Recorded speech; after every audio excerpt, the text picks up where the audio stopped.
ஓம் ஸ்ரீ சத்குரு சாய்நாதரின் திருவடிகள் போற்றி. Hi friends, இந்த நாள் உங்கள் அனைவருக்கும் மகிழ்ச்சி நிறைந்த நாளாக அமைந்திட இறைவனை வேண்டி வீடியோவுக்குள் அழைக்கிறேன்.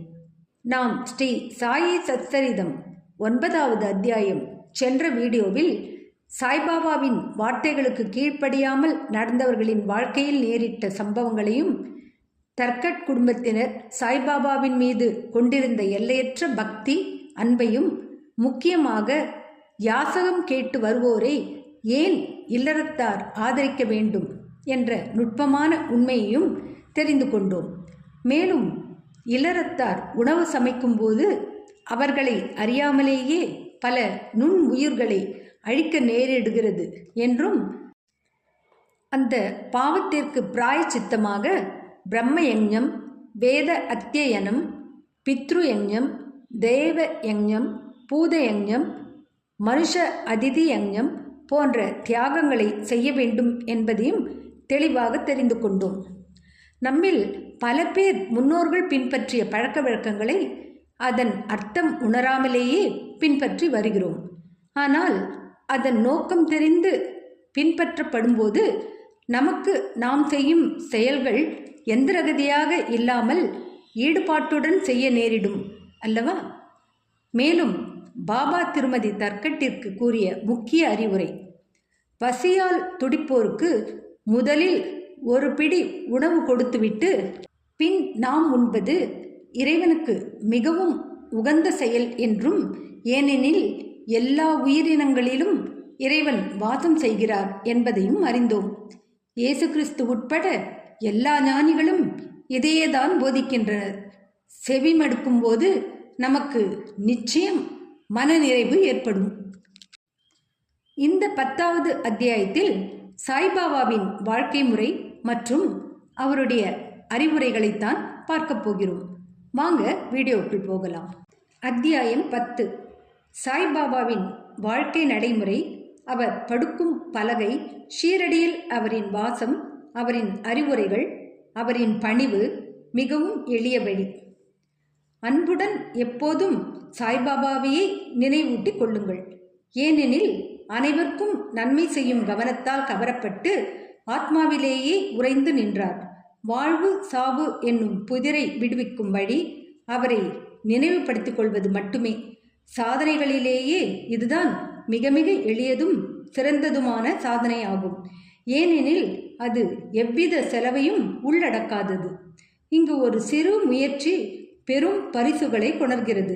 நமது புலன்கள் எல்லாம் நல்ல முறையில் இருக்குந்தோறும் நிமிடத்திற்கு நிமிடம் இந்த சாதனையை பழக வேண்டும். மற்ற எல்லா தேவதைகளும் வெற்று தோற்றமே. குருவே ஒரே கடவுள். சத்குருவின் புனித திருவடிகளை நினைவு கூறுவோமானால் அவர் மேலும் சிறப்பான நிலைக்கு நமது அதிர்ஷ்டத்தை மாற்றிவிட இயலும்.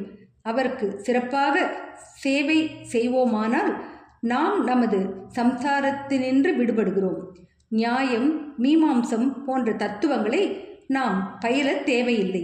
அவரை நமது வழிகாட்டியாக நாம் அமைத்து கொள்வோமானால் நமது அனைத்து துன்பங்கள், கவலைகள் என்னும் கடலை எளிதாக கடந்து செல்லலாம். ஆற்றையும் கடலையும் கடப்பதில் நாம் மாலுமியை நம்பியிருப்பதை போன்றே இவ்வுலக வாழ்வினும் கடலை கடப்பதில் நமது சத்குருவை நாம் நம்ப வேண்டும். தமது அடியவர்களின் தீவிரமான உணர்வையும் பக்தியையும் அவர் நோக்கி ஞானத்தையும் சாஸ்வதமான கழிப்பேரோகையையும் அவர்களுக்கு உரித்தாக்குகிறார். கடந்த அத்தியாயத்தில் பாபாவின் பிச்சையை பற்றியும், பக்தர்களின் அனுபவங்களை பற்றியும், மற்ற விஷயங்களை பற்றியும் கூறப்பட்டது. பாபா எவ்வாறு வாழ்ந்தார், எவ்வாறு தூங்கினார், எவ்வாறு கற்பித்தார் என்று வாசகர்கள் தற்போது கேட்பார்களாக. பாபாவின் அற்புதமான படுக்கும் பலகை. பாபா எங்கு எவ்வாறு தூங்கினார் என்பதை காண்போம். 4 முழம் நீளமும் 1 முழம் அகலமும் உள்ள பலகையை பாபா படுத்து உறங்குவதற்காக நானா சாஹேப் டேங்க்லே கொணர்ந்தார். அதனை தரையில் போட்டு அதன் மீது படுத்து உறங்குவதற்கு பதிலாக மசூதியின் உத்தரங்களில் இற்றுப்போன கந்தல் துணிகளால் அதை ஒரு ஊஞ்சல் போல் கட்டி அதன் மீது படுத்துறங்க ஆரம்பித்தார். எப்படி பாபாவின் உடலை அது தாங்குகிறது என்பது ஒருபுறம் இருக்க, தனியாக படுக்கையே தாங்குவது பிரச்சனையாக உள்ள அளவுக்கு மெல்லியதாகவும் இற்றுப்போயும் அக்கந்தல் துணி இருந்தது. ஆனால் எவ்விதமாகவோ பாபாவின் லீலையால் மட்டுமே அக்கந்தல் துணி பாபாவின் கனத்துடன் பலகையையும் தாங்கவே செய்தது. பலகையின் 4 மூலைகளிலும் மூலைக்கொரு மண்விளக்கு வீதம் ஏற்றி இரவு முழுவதும் எரிந்து கொண்டிருக்கும்படியாக வைப்பார். இப்பலகையின் மீது பாபா அமர்ந்து கொண்டிருப்பதையோ துயின்று கொண்டிருப்பதையோ கண்ணுறும் தரிசனமானது தேவர்களுக்கும் கிடைப்பதற்கு அரியதொன்றாகும். அதில் பாபா எங்கனம் ஏறி இறங்கினார் என்பது அனைவருக்கும் வியப்பை விளைவிப்பதாய் இருந்தது. இதனை அறியும் ஆர்வத்துடன் பாபா ஏறுவதையும் இறங்குவதையும் காண்பதற்காக பல கவனமுள்ள பார்வையாளர்கள் பார்த்து கொண்டிருந்த போதிலும் ஒருவரும் அதனை காண்பதில் வெற்றி பெறவில்லை. இவ்விசித்திரமான அருஞ்செயலை நுணுகி காண்பதற்காக கூட்டம் அதிகரிக்கவே ஒரு நாள் பாபா பலகையை துண்டு துண்டாக உடைத்து எரிந்து விட்டார். 8 விதமான மகா சித்திகளும் அஷ்டமா சித்திகள் பாபாவின் ஆணையில் இருந்தன. அவர் அவைகளை ஒருபோதும் பயிற்சிக்கவோ அல்லது அவைகளுக்காக இயங்கவோ இல்லை. அவைகள் பாபாவின் முழுமையினால் தாமாகவே அவரை வந்தெய்தின. பிரம்மத்தின் உருவ வெளிப்பாடு. 5 அடி 3 அங்குல உயரமுள்ள மனிதனைப் போல் பாபா தோற்றமளித்தாலும் அனைவரின் இதயத்திலும் அவர் வாழ்ந்தார். அந்தரங்கமாக அவர் பந்தமற்றவராகவும் அக்கறையற்றவராகவும் இருந்தாலும் பகிரங்கத்தில் பொதுமக்களின் நலத்தை விரும்பினார். அகத்திலே மிகவும் ஆர்வமற்றவராக இருப்பினும் புறத்தில் தமது பக்தர்களுக்காக ஆசைகள் நிரம்ப பெற்றவராக இருந்தார். உள்ளே சாந்தத்தின் இருப்பிடமாக அவர் இருப்பினும் வெளியில் இருப்பு கொள்ளாதவராய் இருந்தார். அந்தரங்கமாய் பிரம்மானந்த நிலையை அவர் எய்தியவராய் இருந்தார். பகிரங்கமாய் பிசாசை போன்று நடந்து கொண்டார். அந்தரங்கமாய் அவர் அத்வைதத்தை விரும்பினார். பகிரங்கமாய் உலகோடு கட்டுப்பட்டவராய் இருந்தார். சில நேரங்களில் அனைவரையும் பாசம் ததும்ப நோக்கினார். சில சந்தர்ப்பங்களில் அவர்கள் மீது கற்களை விட்டெறிந்தார். சில சமயம் அவர்களை கடிந்து கொண்டார். சில சந்தர்ப்பங்களில் அவர்களை அன்புடன் அரவணைத்தார். அமைதியாகவும் பதற்றமற்றவராகவும் பொறுமை உள்ளவராகவும் நல்ல சமநிலை உள்ளவராகவும் இருந்தார். ஆத்மாவிலேயே உறைந்து அதனாலேயே கவரப்பட்டு அதன் பயமாக ஆனார். தமது பக்தர்களுக்காக செய்ய வேண்டியவற்றை நன்கு செய்து முடித்தார். எப்போதும் அவர் ஒரே ஆசனத்தில் அமர்ந்திருந்தார். ஒருபோதும் பிரயாணம் செய்யவில்லை. அவரது தண்டம், அதாவது சந்நியாசிகள் துறவின் அடையாளமாக எப்போதும் தங்களுடன் வைத்து கொண்டிருக்க வேண்டிய நீளமான மூங்கில் கோல் ஒரு சிறிய குச்சியே ஆகும். அதை எப்போதும் தமது கையில் எடுத்து சென்றார். சாந்தமாகவும் எண்ணங்களில் இருந்து விடுபட்டவராகவும் இருந்தார். செல்வத்தையும் புகழையும் அவர் லட்சியம் செய்யாது பிச்சை எடுத்தே வாழ்ந்தார். இத்தகைய வாழ்க்கையே அவர் நடத்தினார். அல்லாஹ் மாலிக், இறைவனே எஜமானர் என்று அவர் எப்போதும் சொல்லிக் கொண்டிருந்தார். அடியவர்களிடம் அவர் கொண்டிருந்த அன்பு ஏராளமானதும் தடையற்றதும் ஆகும்.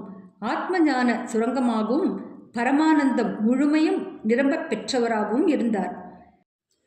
சாய்பாபாவின் தெய்வீக ரூபம் இத்தகையது.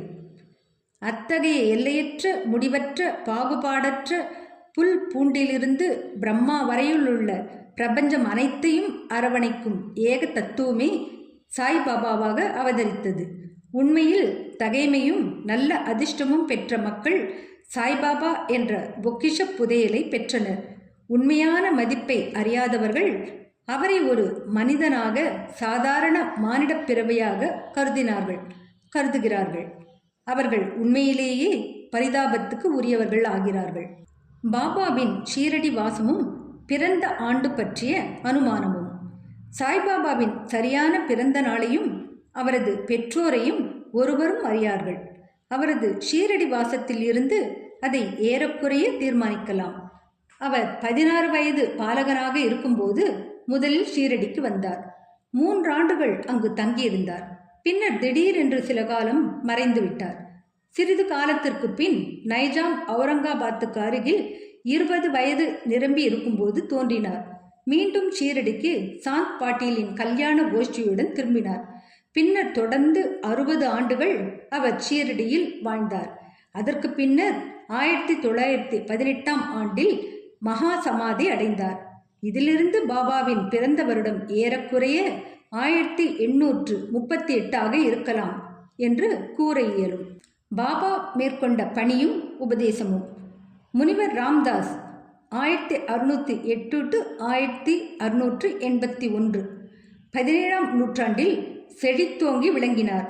பசுக்களையும் அந்தணர்களையும் யவனர்களிடம் இருந்து, அதாவது மொகலாயர்களிடமிருந்து காப்பாற்றுதல் என்னும் தாம் மேற்கொண்ட குறிக்கோளை பெருமளவிற்கு நினைவு செய்தார். ஆனால் அவருக்கு 2 நூற்றாண்டுகளுக்கு பின்னர் இரு வகுப்பினர்களுக்குள், மீண்டும் ஹிந்து முஸ்லிம்களுக்குள் வேற்றுமை அதிகரித்தது. அந்த பாதாள பள்ளத்தினை இணைக்கும் பாலமாக சாய்பாபா விஜயம் செய்தார். அனைவருக்கும் அவர் தம் நிரந்தரமான உபதேசத்தின் உட்கருத்து இவ்வாறானதாகும். ராமரும் இந்துக்களின் தெய்வம், ரஹீமும் முஸ்லிம்களின் தெய்வம் ஒன்றே ஒன்றுதான். அவர்களுக்குள் எள்ளளவும் வேற்றுமை இல்லை. பின்னர் ஏன் அவர்களின் அடியவர்கள் சச்சரவு புரிந்து தங்களுக்குள் சண்டையிட்டுக் கொள்கின்றனர்? கள்ளம் கபடு அறியாத மக்களாக கைகோர்த்து இரு வகுப்பினரும் ஒன்றாய் இணைந்து விவேகத்துடன் நடந்து கொள்ளுங்கள். இங்கனமாக உங்களது குறிக்கோளாகிய தேசிய ஒற்றுமையை ஈட்டப் பெறுவீர்கள். போராடி வாதாடுதல் நன்றன்று. எனவே விவாதிக்க வேண்டாம், மற்றவர்களுடன் போட்டி போட வேண்டாம். எப்போதும் உங்களது அக்கறையினையும் நலத்தினையுமே கருத்தில் கொள்வீர்களாக. கடவுள் உங்களை காப்பாற்றுவார்.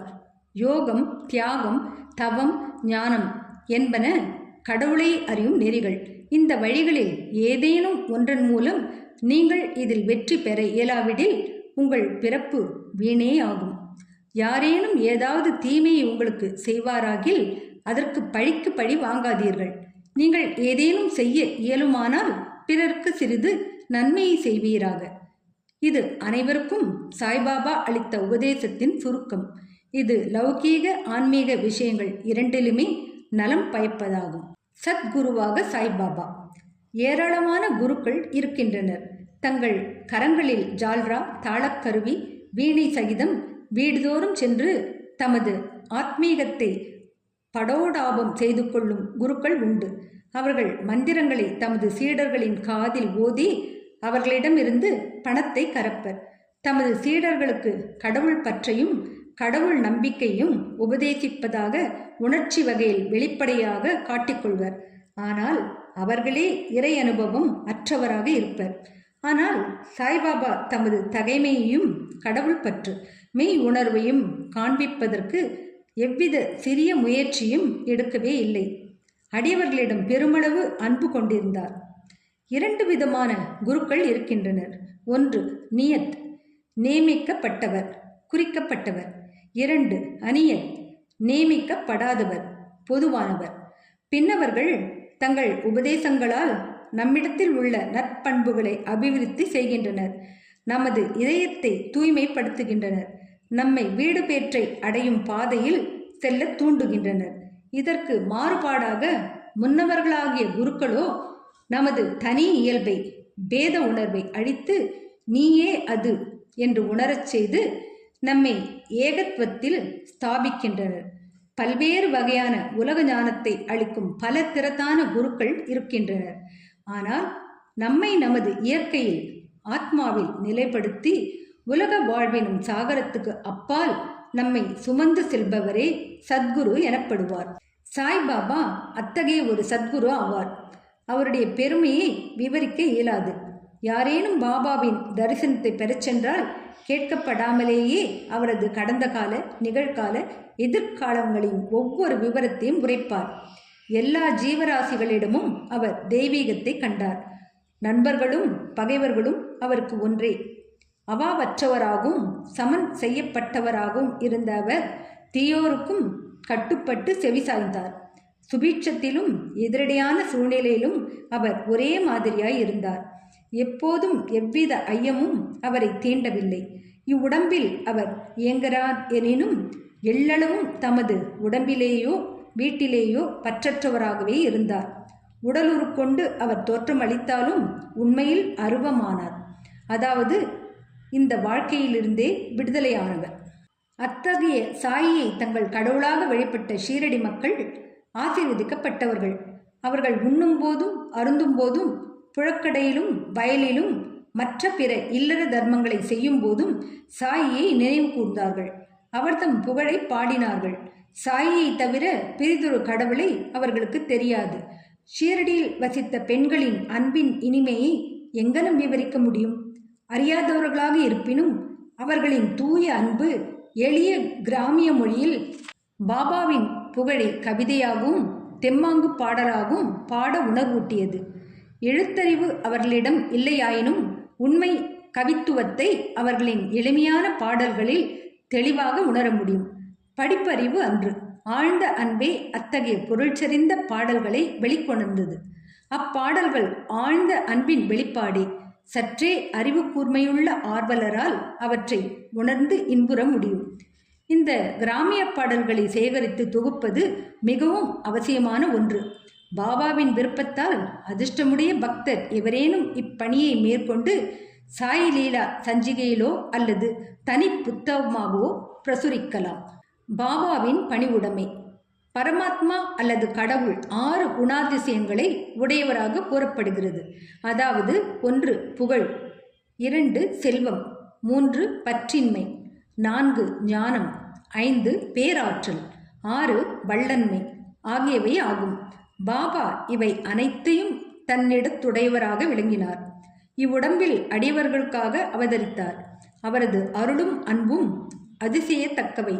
ஏனெனில் தமது அடியவர்களை தம்மிடம் ஈர்த்து இழுத்தார். இல்லாவிடில் யார்தான் அவரை அறிந்திருக்க இயலும்? அவர் தமது பக்தர்களின் பொருட்டாக வாக்கின் தெய்வம் சரஸ்வதி கூட உரைக்க துணியாத அத்தகைய சொற்களை அவர் கூறினார். அதற்கு இதோ ஓர் உதாரணம். மிகவும் எளிமையுடன் அவர் கூறியது பின்வருமாறு: நான் அடிமைகளுள் அடிமை, உங்களுக்கு கடன் பட்டவன், உங்களது தரிசனத்திலேயே திருப்தி அடைகிறேன். தங்களது திருவடிகளை தரிசிக்கும் பெரும் பாக்கியம் பெற்றேன். நான் தங்களது மலத்தில் உள்ள ஒரு புழு அங்கனமாகவே என்னை நான் ஆசீர்வதிக்கப்பட்டவனாக கருதுகிறேன். எத்தகைய பணி உடைமை! இதை பிரசுரிப்பதன் மூலம் சாய்க்கு எத்தகைய அவமரியாதையாவது செய்யப்பட்டது என்று எவரேனும் நினைப்பாராகில் அவர்களிடம் மன்னிப்பை வேண்டிக் கொள்கிறோம். இதற்கு பிராயச்சித்தமாக பாபாவின் நாமத்தை பாடி ஜெபிப்போமாக. பாபா வெளிப்படையாக உணர்ச்சி நுகர்வுக்கூறு மற்றும் பொருட்களால் மகிழ்வர் போர் தோன்றினாலும் அவருக்கு அவைகளில் எள்ளளவும் தனிச்சுவை திறமோ அவைகளை மகிழ்ந்து அனுபவிக்கும் பிரஞ்ஞையோ இருந்ததில்லை. அவர் உண்டார் எனினும் சுவை அறியவில்லை, பார்த்தார் எனினும் பார்த்தவைகளில் அவர் எவ்வித விருப்பையும் உணர்ந்திருக்கவில்லை. காம உணர்வுகளை பற்றி கருதுங்கால் அவர் ஹனுமானைப் போன்று பூரண பிரம்மச்சாரியாவார். எதன்பாலும் பற்றற்றவராக இருந்தார். அவரே தூய உணர்வுகளின் திரளாகவும் ஆசை, கோபம் மற்ற உணர்ச்சிகள் அடங்கி அமைதியுறும் இடமாகவும் திகழ்ந்தார். சுருக்கமாக அவர் அவாவற்றவர், கட்டற்றவர், முழு நிறைவானவர். இக்கூற்றை சித்தரிக்கும் வகையில் ஒரு அதிசய நிகழ்ச்சியை கூறலாம். நானாவலி. ஷீரடியில் நானாவலி என்ற பெயரில் தனிப்போக்குள்ள விசித்திரமான மனிதன் ஒருவன் இருந்தான். அவன் பாபாவின் வேலைகளையும் காரியங்களையும் கவனித்து வந்தான். ஒருமுறை அவன் ஆசனத்தில் அமர்ந்திருந்த பாபாவிடம் சென்று தான் அதில் உட்கார வேண்டியிருப்பதால் பாபாவை எழுந்திருக்கும்படி கூறினான். பாபா உடனடியாக எழுந்திருந்து தாம் அமர்ந்திருந்த ஆசனத்தை காலி செய்தார். அதில் அவன் அமர்ந்து கொண்டான். சிறிது நேரம் அமர்ந்திருந்த பின்னர் அவன் எழுந்திருந்து பாபாவை அமர்ந்து கொள்ள சொன்னான். பாபா ஆசனத்தில் அமர்ந்தார். பிறகு அவன் பாபாவின் பாதங்களில் வீழ்ந்து நமஸ்கரித்துவிட்டு சென்று விட்டான். தாம் அதிகாரம் செலுத்தப்பட்ட போதிலும் வெளியேற்றப்பட்டதிலும் பாபா எள்ளளவும் வருத்தம் அடையவில்லை. இந்த நானாவலி பாபாவை மிகவும் நேசித்தான். பாபா மகா சமாதி எய்திய 13வது நாள் தாமும் சமாதி அடைந்தான். மிகவும் எளிய வழி. முனிவர்களுடைய கதைகளை கேட்பதும் அவர்களின் சத்சங்கத்தில் இருப்பதும். புறத்தில் சாய்பாபா சாதாரண மனிதர் போன்று நடித்தாலும் அவரது செய்கைகள் அவரது அசாதாரண புத்தி சாதுரியத்தையும் திறமையையும் காண்பித்தன. அவர் எதை செய்த போதிலும் அவைகள் அடியவர்களின் நன்மை கருதியே செய்யப்பட்டன. தமது அடியவர்களுக்காக சுவாச நியமத்தையோ அல்லது எத்தகைய வழிபாட்டு முறையையோ அவர் வகுத்துரைக்கவில்லை, அல்லது எவ்வித மந்திரத்தையும் எவர் காதிலும் அவர் ஓதவில்லை. எல்லாவித புத்திசாலித்தனத்தையும் விட்டொழித்துவிட்டு எப்போதும் சாயி சாயி என்று ஞாபகமூட்டி கொள்ளும்படி அவர்களிடம் கூறினார். இதை செய்வீர்களானால் உங்களது கட்டுக்களெல்லாம் விடுபட்டு விடுதலை அடைவீர்கள் என்று உரைத்தார். 5 நெருப்புக்களிடையே அமர்தலும் யாகங்களும் பாராயணங்களும் அஷ்டாங்க யோகங்களும் அந்தணர்களால் மட்டுமே இயலுவதாகும். மற்றைய வகுப்பினருக்கு அவைகளால் எவ்வித பலனும் இல்லை. மனதின் தொழில் நினைப்பதாகும். எண்ணமின்றி அது ஒரு நிமிடமும் இருக்க முடியாது. புலன் உணர்வுக்கு சார்பான பொருளை அதற்கு நீங்கள் அளித்தால் அதை பற்றி நினைக்கும். அதற்கு குருவை அளித்தால் அது குருவை பற்றி எண்ணமிடும். நீங்கள் மிக்க கவனத்துடன் சாயியின் பெருமையும் பேராற்றலையும் கேட்டீர்கள். இதுவே சாயியை இயற்கையாக நினைவிட்டு கொள்ளுதலும் வழிபடுவதும் கீர்த்தனை செய்வதும் ஆகும். மேலே கூறப்பட்ட மற்ற சாதனைகளைப் போன்று இக்கதைகளை கேட்பது என்பது அவ்வளவு கடினமானது அல்ல. இக்கதைகள் சம்சாரம் என்னும் உலக வாழ்க்கை பயத்தை அழித்து உங்களை ஆத்மீக பாதையில் அழைத்து செல்கின்றன. எனவே இக்கதைகளை கவனத்துடன் கேளுங்கள், அவைகளை தியானியுங்கள், அவைகளை ஜீரணித்துக் கொள்ளுங்கள். இம்முறை பின்பற்றப்பட்டால் அந்தணர்கள் மட்டுமன்று, பெண்ணினமும் கீழ்குலத்தோரும் தூய்மை அடைந்து புனிதமடைவர். நீங்கள் உங்களது உலக கடமைகளை செய்து கொண்டோ கவனித்து கொண்டோ இருக்கலாம். ஆனால் உங்களது மனதை சாய்க்கும் அவரின் கதைகளுக்கும் அளித்து விடுங்கள். பின்னர் அவர் உங்களை ஆசீர்வதிப்பது நிச்சயமாகும். இதுவே மிகவும் எளிமையான வழியாகும். எனினும் அனைவரும் ஏன் அதை பின்பற்றவில்லை? காரணம் என்னவென்றால், கடவுள் அருளின்றி முனிவர்களின் கதைகளை கேட்கும் ஆர்வம் நமக்கு வருவதில்லை. கடவுள் அருளால் எல்லாம் தட்டுத்தடங்கல்களின்றியும் எளிதாகவும் நடந்தேறுகிறது. முனிவர்களின் கதைகளை கேட்பது என்பது ஒரு வழியில் அவர்களின் சத்சங்கத்தை பெறுதலை நிகர்ப்பதாகும்.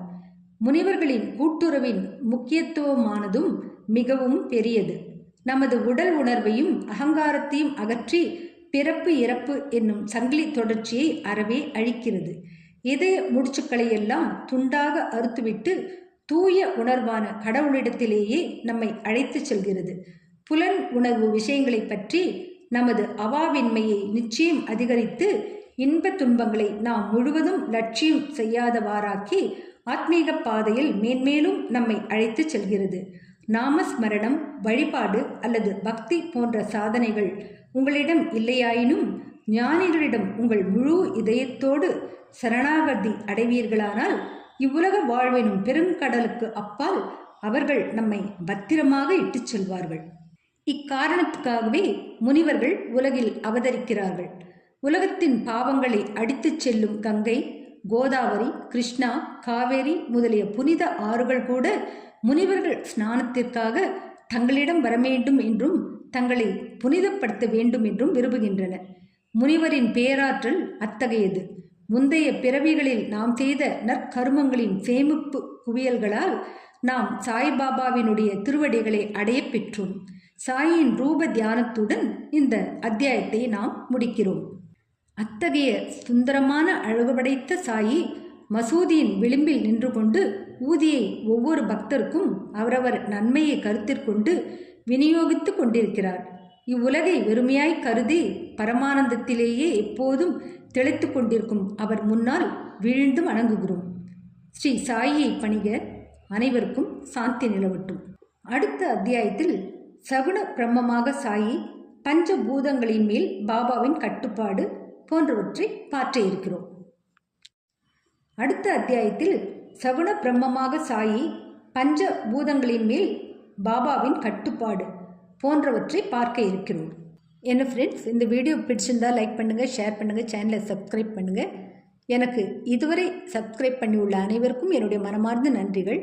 மீண்டும் அடுத்த வீடியோவில் சந்திக்கும் வரை உங்கள் அனைவருக்கும் நன்றி கூறி விடைபெறுகிறேன். வணக்கம்.